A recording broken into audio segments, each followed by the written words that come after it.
Welcome to the Learning Pines YouTube. We hope this video helps. In this video, I will explain how to fix a quick connect fuel line. First, always prioritize safety by wearing protective eyewear and gloves. Next, identify the specific type of quick connect fitting you have, as there are several designs. Gather your tools, including a fuel line disconnect tool, a drain pan, and replacement O-rings or the entire connector. Ensure your work area is well ventilated. Before disconnecting, it's crucial to relieve the fuel system pressure to prevent fuel spray. Consult your vehicle's service manual for the exact procedure, which often involves removing a fuel pump fuse.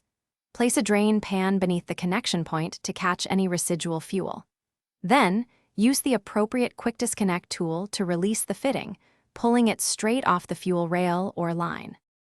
Once the old connector is removed, thoroughly clean the end of the fuel line to ensure a proper seal. Apply a small amount of fuel-resistant lubricant, such as silicone grease, to the O-rings of the new quick connect fitting. Align the new connector with the fuel line or rail and push it firmly until you hear or feel a distinct click, indicating it's securely seated. After installing the new connector, reconnect the fuel pump fuse and the battery. Turn the ignition to the on position several times without starting the engine to prime the fuel system and build pressure. Carefully inspect the new connection for any signs of leaks.